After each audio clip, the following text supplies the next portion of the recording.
लेकिन वो मूल्यों के आधार पर लिए हुए हैं, आदर्शों के आधार पर लिए हुए हैं और लोकसभा के उत्तम परिपाटी को बनाने के लिए वो सदा सर्वदा उपयुक्त रहेंगे, ऐसा मेरा पूरा विश्वास है।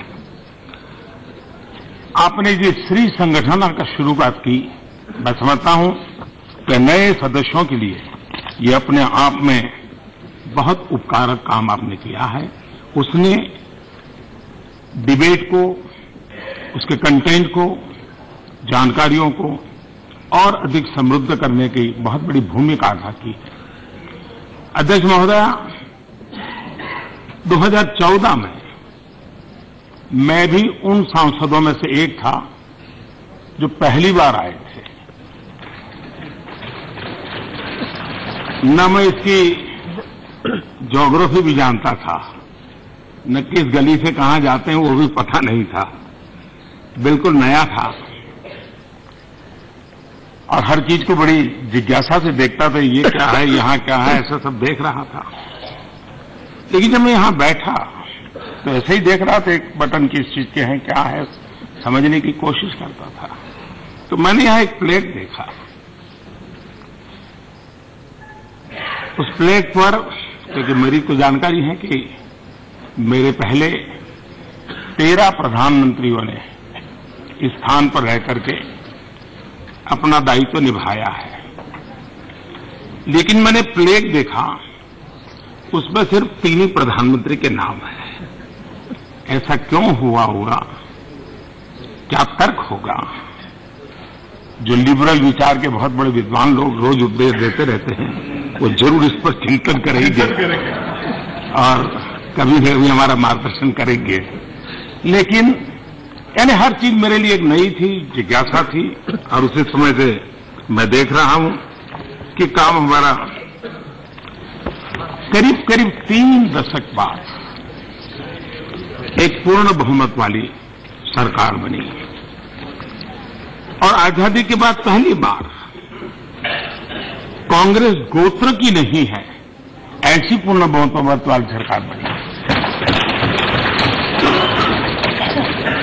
कांग्रेस गोत्र नहीं था, ऐसी मिलीजुली पहली सरकार अटल जी की बनी थी और कांग्रेस गोत्र नहीं है, ऐसी पूर्ण बहुमत वाली पहली सरकार 2014 में बनी।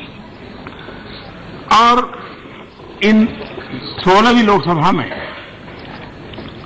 17 सत्र हुए। 8 सत्र ऐसे रहे जिसमें 100% से अधिक काम हुआ और औसतन हम देखें तो करीब 85% आउटकम के साथ आज हम विदाई ले रहे हैं। संसदीय मंत्री का अपना एक दायित्व रहता है, तोमर जी अभी संभाल रहे हैं। प्रारंभ में वेंकैया जी देखते थे, कुशलता से उन्होंने निभाया। अब उपराष्ट्रपति पद पर और हमारे वरिष्ठ सदन के संचालक के रूप में भी एक अहम भूमिका निभा रहे हैं। अनंत कुमार जी की कमी हमें जरूर महसूस हो रही है, एक हंसते खेलते दौड़ते हमारे साथी की। लेकिन इन सब ने जो काम किया उनका भी मैं अभिनंदन करता हूं। ये 16वीं विधानसभा, 16वीं लोकसभा, इस बात के लिए भी हमेशा हम गर्व करेंगे क्योंकि देश में इतने चुनाव हुए, उसमें पहली बार सबसे ज्यादा महिला सांसद वाला ये हमारा कालखंड है, सबसे ज्यादा। ये अपने आप में, उसमें भी 44 महिला सांसद पहली बार आई थी, ये भी अपने आप में। और पूरे कार्यकाल में देखा है महिला सांसदों का प्रतिनिधित्व, पार्टिसिपेशन और बातचीत की ऊंचाई हर प्रकार से हमने रजिस्टर करनी चाहिए, उतनी ऊंची थी। सभी महिला सांसद अभिनंदन के अधिकारी हैं। देश में पहली बार कैबिनेट में सर्वाधिक महिला मंत्री हैं और देश में पहली बार सिक्योरिटी से संबंधित कमेटी में 2 महिला मंत्री प्रतिनिधित्व कर रहे हैं, रक्षा मंत्री और विदेश मंत्री। ये भी अपने आप में और ये भी खुशी की बात है कि पहली बार स्पीकर महिला है, साथ साथ हमारे रजिस्ट्रार जनरल भी, हाँ सिक्योरिटी जनरल भी, वो भी हमारे यहाँ महिला के रूप में विराजमान है। इसलिए लोकसभा सेक्रेटरी जनरल और उनकी सारी टीम को और यहाँ के पूरे परिसर को संभालने वाले हर कोई अभिनंदन के अधिकारी हैं। मैं उनको भी बहुत बहुत बधाई देता हूं, बहुत अभिनंदन करता हूं। इस सदन में कोई इसका अर्थ ये न करे कि मैं यहां कोई गवर्नमेंट की उपलब्धियां बताने के लिए खड़ा हुआ हूं, लेकिन जो काम इस सदन ने किए हैं, अगर 5 साल का उस ब्यौरा को देखें और हम सब इसके हिस्सेदार हैं, विपक्ष में रहकर के भी उसको ताकत बढ़ाने में काम किया है, पक्ष में रहकर के भी उसकी मदद की है और इसलिए सदन के सभी साथियों का उसमें गौरवपूर्ण योगदान रहता है। हमारे लिए बीते 4.5 वर्षों में इस कार्यकाल में हम सब खुशी की बात है कि आज देश दुनिया की 6वें नंबर की इकोनॉमी बना है। इस कार्यकाल का ही वो गौरव का काल है और इसके हम सभी भागीदार हैं। नीति निर्धारण यहीं से हुआ है और $5 ट्रिलियन की इकोनॉमी बनने की दिशा में हम दरवाजे पर दस्तक देने की तैयारी में हैं, इतनी तेजी से बढ़ रहे हैं। इसके लिए भी इस सदन की गतिविधियां का अपना बहुत बड़ा रोल है। आज भारत का अपना आत्मविश्वास बहुत बढ़ा है और आगे बढ़ने की बड़ी ताकत होती है आत्मविश्वास, जीतने की ताकत होती है आत्मविश्वास, संकटों से जूझने के सामर्थ्य होता है आत्मविश्वास। आज देश आत्मविश्वास से भरा हुआ है। इस सदन ने जिस सामूहिकता के साथ, जिस गति के साथ, जिस निर्णय प्रक्रियाओं को आगे बढ़ाया है, इस विश्वास को पैदा करने में इसने बहुत बड़ी भूमिका अदा की है। आज विश्व की सभी प्रतिष्ठित संस्थाएं,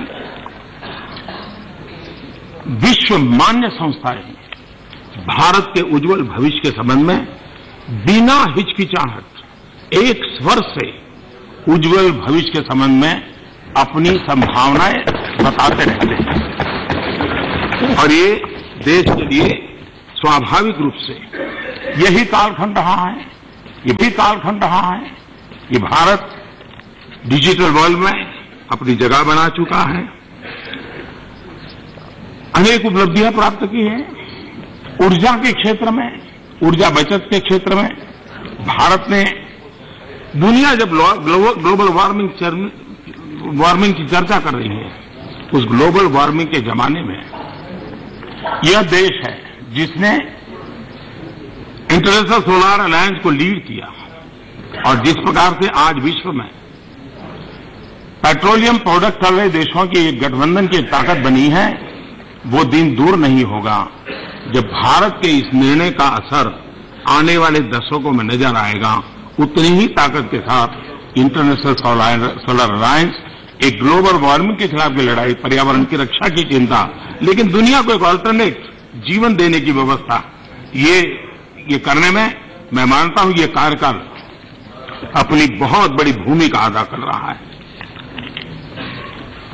स्पेस की दुनिया में भारत ने अपना स्थान बनाया है, लेकिन अधिकतम सैटेलाइट लॉन्च करने का काम इसी कार्यकाल ने दुनिया के लिए भारत की एक हमारी एक ताकत को बढ़ा है। एक लॉन्चिंग पैड के रूप में आज विश्व के लिए भारत एक डेस्टिनेशन बना है। वो इकोनॉमिक एक्टिविटी का भी एक सेंटर बनता चला जा रहा है। मेक इन इंडिया की दिशा में, मैन्युफैक्चरिंग के क्षेत्र में भारत आज आत्मनिर्भरता के साथ आगे बढ़ने की दिशा में कई कदम उठा रहा है।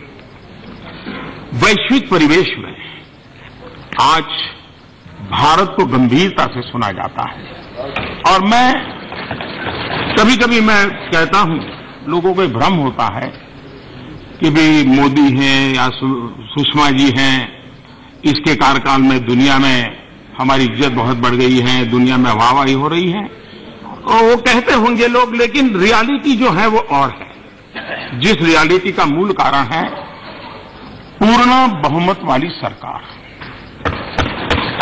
दुनिया पूर्ण बहुमत वाली सरकार को रिकॉग्नाइज करती है। 30 साल का बीच का हमारा कालखंड वैश्विक परिवेश में इस कमी के कारण देश को बहुत नुकसान हुआ है। 30 साल के बाद 2014 में, क्योंकि जब उस देश का नेता जिसके पास पूर्ण बहुमत होता है, वो जब दुनिया के किसी भी नेता से मिलता है तो उसको मालूम है कि इसके पास मैंडेट क्या है और उसकी अपनी एक ताकत। इस बार मैंने 5 साल अनुभव किया है कि विश्व में देश की एक स्थान बना है और उसका पूरा यश न मोदी को जाता है न सुषमा जी को जाता है, 125 करोड़ देशवासियों के 2014 के उस निर्णय को जाता है। उसी प्रकार से इसी कार्यकाल में विदेशों में अनेक संस्थाओं में भारत को स्थान मिला, विदेशों में सुना गया।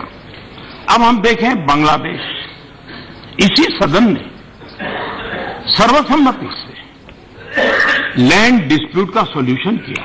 ये बहुत बड़ा काम किया है। भारत विभाजन से विवादास्पद और बांग्लादेश बनने के बाद संकट के रूप में चला आया, लेकिन उसका समाधान भी इसी सदन ने किया। और मैं समझता हूं कि हमारी अपनी एक विशेषता रही है कि हमने मिलजुल कर इस काम को किया और दुनिया को सर्वसम्मति का संदेश, दुनिया को बहुत बड़ी ताकत देने वाला संदेश गया है। और मैं इसके लिए सदन का विशेष रूप से फिर से आभार व्यक्त करना चाहता हूं, सभी दलों का आभार व्यक्त करना चाहता हूं। उसी प्रकार से हमारी विदेश नीति का एक नया पहलू उभर करके आया है। दुनिया में ह्यूमन राइट्स, ह्यूमन वैल्यूज जाने अनजाने में जैसे किसी दुनिया के किसी एक छोर का ही अधिकार रहा है, बाकी लोगों को तो कोई इससे लेना देना ही नहीं है। और हम तो जैसे मानव अधिकार विरोधी और इसी प्रकार की हमारी छवि बन गई, जबकि मानवता और वसुधैव कुटुंबकम की बात करने वाला यही देश, लेकिन न जाने कौन इसकी छवि बन गई। लेकिन पिछले 5 साल में हम देखेंगे नेपाल में भूकंप आया हो, मालदीव में पानी का संकट हुआ हो, फिजी के अंदर साइक्लोन की मुसीबत आई हो, श्रीलंका के अंदर अचानक साइक्लोन की मुसीबत आई हो, बांग्लादेश के अंदर म्यांमार के लोगों के कारण आई हुई आपदा मुसीबत झेलते रहते हो, हमारे लोग जो विदेशों में फंसे थे यमन में, उनको हजारों की तादाद में वापस लाने का काम हो, नेपाल में 80 देशों को हम लोगों को निकाल करके हमने उनको यहां सुरक्षित भेजा। मानवता के काम में भारत ने एक बहुत बड़ी भूमिका अदा की।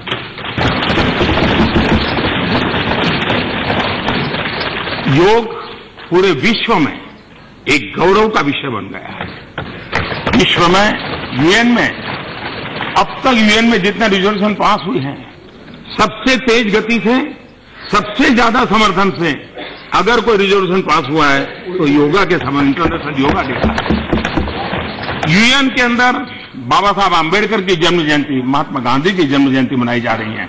विश्व के सभी देशों में बाबा साहब आंबेडकर के 125 वर्ष मनाए गए, महात्मा गांधी जी की जयंती मनाई गई और गांधी के 150।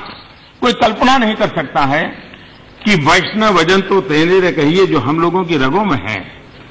आज दुनिया के 150वीं जयंती के निमित्त दुनिया के 125 देशों के प्रसिद्ध गायकों ने वैष्णव वजन को उस रूप में गा करके महात्मा गांधी को बहुत बड़ी श्रद्धांजलि दी है। यानी विश्व में एक सॉफ्ट पावर को कैसे ले जाया जा सकता है, इसका एक उदाहरण हम आज अनुभव कर रहे हैं। 26 जनवरी को हमने देखा होगा, महात्मा गांधी को सेंटर में रखते हुए 26 जनवरी की झांकियां सब राज्य ने किस प्रकार से गांधी को अद्भुत रूप से प्रस्तुत किया। यानी 150वीं जन्म जयंती और महात्मा गांधी को स्मरण करना। हमने इस सदन में, इस कार्यकाल में संविधान दिवस मनाया। हमने इस सदन कार्यकाल में बाबा साहब अम्बेडकर की 150वीं जयंती के निमित्त विशेष चर्चा की। हमने इस सदन में, इस कार्यकाल में यूएन के सस्टेनेबल डेवलपमेंट गोल के लिए समय दिया और सबने मिलकर के सस्टेनेबल डेवलपमेंट गोल के संबंध में चर्चा की। ये अपने आप में नई नई परिपाटियां इसी कार्यकाल के, इसी सदन के आपके नेतृत्व में संभव हुआ है और इसलिए सदन के सभी सदस्य आपके नेतृत्व का अभिनंदन करते हैं, आपका आभार व्यक्त करते हैं।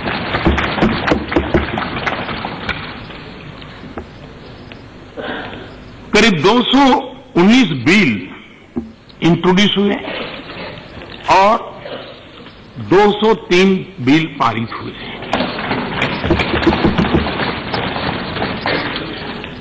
और इस सदन में जो आज सांसद हैं 16वीं लोकसभा के संबंध में, अपने जीवन के संबंध में जब भी किसी से बताएंगे, चुनाव के मैदान में जाएंगे तब भी बताएंगे और चुनाव के बाद भी जब मौका मिलेगा, कुछ लिखने की आदत होगी तो कोई जीवन लिखेगा, कोई जरूर लिखेगा कि वो उस कार्यकाल के सदस्य थे जिस कार्यकाल में उन्होंने काले धन और भ्रष्टाचार के खिलाफ कठोर कानून बनाने का काम किया। इस देश में ऐसे कानून जो पहले कभी नहीं बन पाते थे वो इस सदन ने बनाए थे और इसका बहुत बड़ा विदेश में जमा हुए काले धन के खिलाफ बहुत बड़े कानून बनाने का काम यहीं पर हुआ। दिवालिया कंपनियों से जुड़ा हुआ आईबीसी का कानून इसी सदन ने बनाया। बेनामी कंपनियों के संबंध में कानून इसी सदन ने बनाया। आर्थिक अपराध करने वाले भगवानों के विरुद्ध कानून इसी सदन ने बनाया। मैं समझता हूं कि इन 5 साल में इस कार्यकाल के ने काले धन और भ्रष्टाचार के खिलाफ लड़ाई लड़ने के लिए जो कानूनी व्यवस्था चाहिए, जो कानूनी हक चाहिए, अंतर्राष्ट्रीय जगत में हमारे कानून की एक ताकत होनी चाहिए, इसके लिए जो कुछ भी करना चाहिए उस उत्तमोत्तम पुरुषार्थ से इस सदन ने पारित करके देश की आने वाली शताब्दी की सेवा की और इसलिए इस सदन को आपके नेतृत्व को अनेक अभिनंदन। न सिर्फ इस पल, आने वाली पीढ़ियां भी देंगी, ऐसा मेरा विश्वास है। यही सदन जिसने जीएसटी का बिल पारित किया और रात को 12 बजे संयुक्त सत्र बुलाया और क्रेडिट लेने की कोशिश किए बिना पूर्व फाइनेंस मिनिस्टर और उस समय के राष्ट्रपति उनके हाथों से जीएसटी करके, ताकि सबको इसका हक मिले, सबका साथ सबका विकास उसमें भी चले, इसका एक प्रामाणिक प्रयास किया गया। उसी प्रकार से यही सदन है जिसने आधार बिल को एक बहुत बड़ी कानूनी ताकत दी। आधार दुनिया के लिए अजूबा है। दुनिया को ये देखा, इस देश ने इतना बड़ा काम किया है, विश्व इसको जानने की कोशिश कर रहा है। इस कार्यकाल के सदन ने इस काम को कर करके विश्व में बहुत बड़ा काम किया है। देश आजाद हुआ, लेकिन पता नहीं वो कौन सी हमारी मानसिकता थी कि हम शत्रु संपत्ति पर निर्णय नहीं कर पाते थे। बहुत कठोरतापूर्वक शत्रु संपत्ति बिल पारित करके भारत के 1947 के उन घावों के खिलाफ जो कुछ भी चल रहा था उसको काम करने का काम किया। इस सदन ने सामाजिक न्याय की दिशा में भी बहुत ही लंबे अरसे तक समाज को प्रभाव पैदा करे। उच्च वर्ण कहा जाने वाले लोगों के लिए, यानी गरीब लोगों के लिए आरक्षण की व्यवस्था बिना कोई कटुता, इसकी सबसे बड़ी ताकत यही है, बिना कोई उलझन, किसी के मन में आशंका न रहते हुए समाज के दबे कुचले एक वर्ग को उनकी बातों को वजन दिया गया और उनको विश्वास देते हुए कानून पारित किया। दोनों सदन के सभी दलों के सभी सांसद इसके लिए साधुवाद के पात्र हैं और इसके लिए मैं समझता हूं ये बहुत बड़ा काम ये 10% आरक्षण का हुआ। उसी प्रकार से ओबीसी के लिए कमीशन बनाने वाला विषय हो या SC/ST एक्ट की जो सुप्रीम कोर्ट के बाद जो मिसअंडरस्टैंडिंग हुआ उसको ठीक करने का काम हो, मैटरनिटी बेनिफिट बिल, विश्व के समृद्ध देश भी इस बात को सुनकर के आश्चर्य होता है कि क्या भारत में 12 हफ्ते से लेकर के मैटरनिटी लीव 26 हफ्ते कर दी है। इस बात को आज विश्व भारत के एक आगे की सोच वाले देश के रूप में देख रहा है। यह काम इसी सदन ने किया है। सदन कानून बनाता है, लेकिन इस बात के लिए भी ये कार्यकाल देश और दुनिया याद रखेगी कि जो कानून बनाने वाला ये वर्ग, उन्होंने कानून खत्म करने का भी काम किया।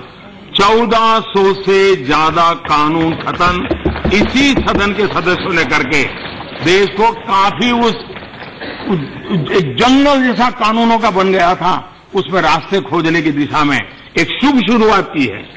1400 करने के बाद भी मैं कहता हूं शुभ शुरुआत हुई है, अभी भी करना बहुत बाकी है और उसके लिए मुलायम सिंह जी ने आशीर्वाद दिए ही हैं। एक बहुत बड़ा काम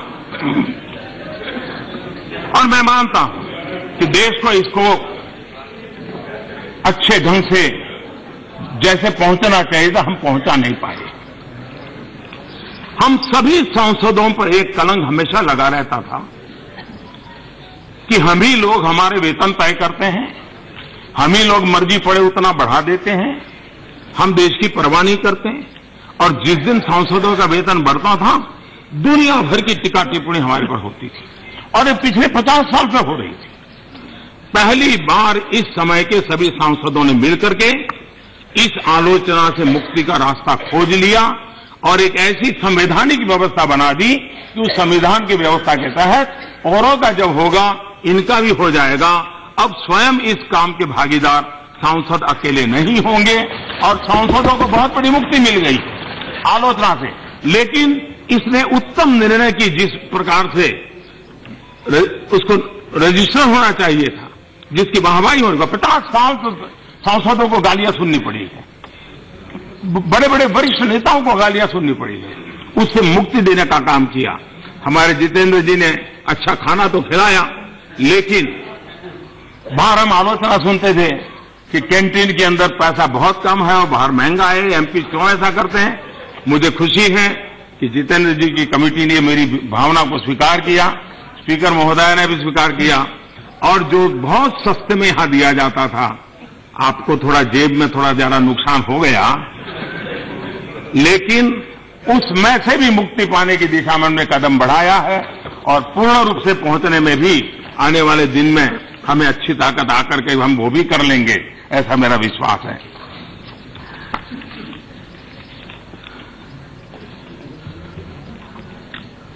उसी प्रकार से इस सदन को और भी बहुत सी बातों का जरूर आनंद आएगा। हम कभी कभी सुनते थे भूकंप आएगा, लेकिन 5 साल का कार्यकाल का पूरा हो रहा है, कोई भूकंप नहीं आया।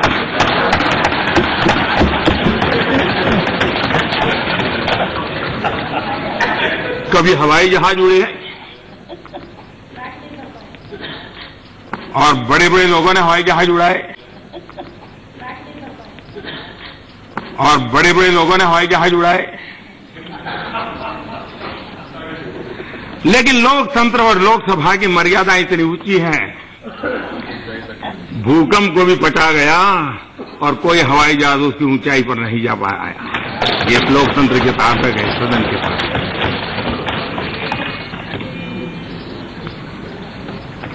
कई बार तीखी नोकझोंक भी हुई, कभी उधर से हुई, कभी उधर से हुई, कभी कुछ ऐसे शब्दों का भी प्रयोग हुआ होगा जो नहीं होना चाहिए।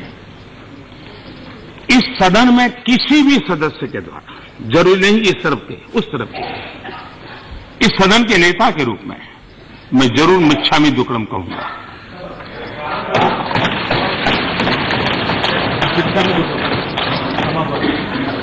क्षमा प्रार्थना के लिए जैन पर्यावरण पर्व में मिच्छामी दुक्कडम एक बहुत बड़ा संदेश देने वाला शब्द है। उस भावना को मैं प्रकट करता हूं। मल्लिकार्जुन से हमारा भी थोड़ा बहुत रहता था, अच्छा होता आज उनका गला ठीक होता तो आज भी कुछ लाभ मिलता, लेकिन कभी कभी मैं उनको सुन नहीं पाता था, तो बाद में मैं पूरा डिटेल देख लेता था और ये आवश्यक भी था। लेकिन उसके साथ साथ मेरी विचार चेतना को जगाने के लिए उनकी बातें बहुत काम आती थी। एक प्रकार से मेरे भाषण का खातर पानी वहीं से डल जाता था, तो उसके लिए भी मैं खड़गे साहब का बहुत आभारी हूं, लेकिन मैं कहूंगा, जैसे कहा गया कि लंबे समय तक पूरा समय बैठना। किसी समय हम देखते थे कि अडवाणी जी सदन का पूरा समय बैठते थे। मैं खड़गे जी को देखा पूरा। ये हम सांसदों के लिए सीखने वाला विषय है। और ये भी कम बात नहीं है कि करीब करीब 50 साल उनके आए हैं इस जनप्रतिनिधित्व के। उसके बावजूद भी जनप्रतिनिधि के नाते मिली हुई जिम्मेवारी को जिस बखूबी आपने निभाया है, मैं आदरपूर्वक आपका अभिनंदन करता हूं।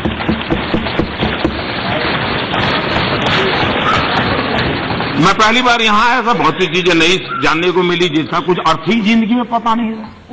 पहली बार मुझे पता चला कि गले मिलना और गले पड़ना में क्या अंतर होता है। ये पहली बार पता चला मुझे। पहली बार मैं देख रहा हूं कि सदन में आंखों से गुस्ताखियां होती हैं। ये आंखों की गुस्ताखियों वाला खेल भी पहली बार इसी सदन में देखने को मिला।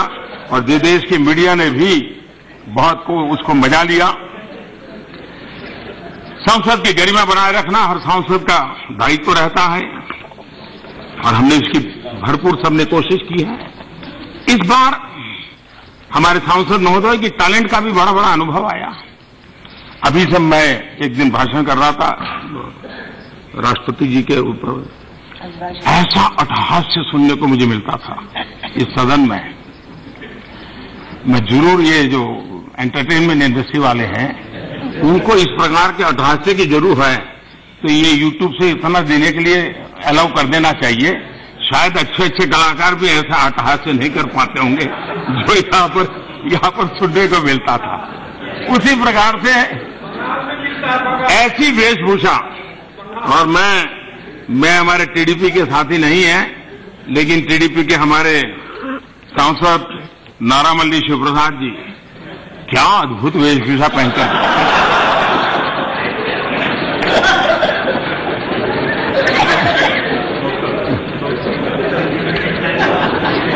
सारा टेंशन उनके अटेंशन में बदल जाता था।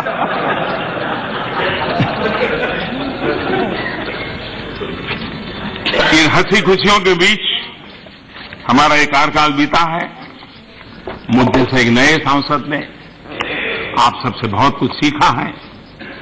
आप सबकी मदद से नया होने के बावजूद भी मुझे कभी कमी महसूस होने नहीं दी। आप सब साथियों ने सभी तरफ से सबने, और आपके नेतृत्व में, आपके मार्गदर्शन में एक प्रथम पारी की मेरी शुरुआत में जो मदद की है, इसके लिए मैं आपका बहुत बहुत आभारी हूं। मैं आदरणीय मुलायम सिंह जी का विशेष रूप से आभारी हूं। उनका स्नेह हमारे लिए बहुत मूल्यवान है, सबके लिए मूल्यवान है। सभी वरिष्ठ जनों का स्नेह मूल्यवान होता है। मैं फिर एक बार आपको हृदय से बहुत बहुत बधाई देता हूं।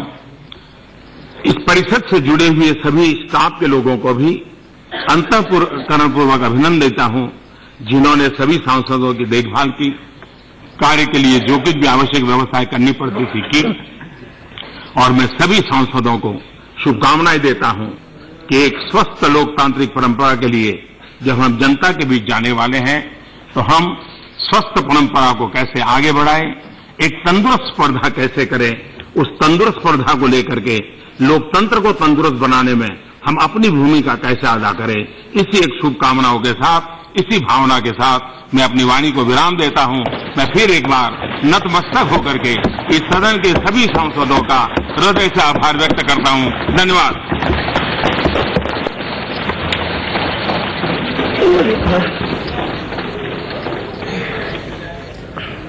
तो लोकसभा से सीधा आप प्रधानमंत्री मोदी को सुन रहे थे, जिन्होंने अपनी सरकार का न सिर्फ लेखा जोखा भी दिया, बल्कि राहुल गांधी पर चुटकी लेते भी वो नजर आए। अपनी उपलब्धियां उन्होंने संसद और देश के सामने रखी। आज लोकसभा में वो बात करते हुए उन्होंने बताया कि लोकसभा में 100% से ज्यादा काम हुआ है।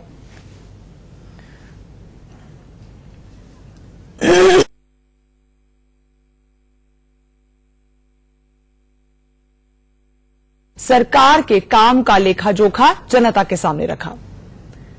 और इसी के साथ यहां रुकेंगे एक छोटे से ब्रेक के लिए। खबरों का सिलसिला इंडिया न्यूज के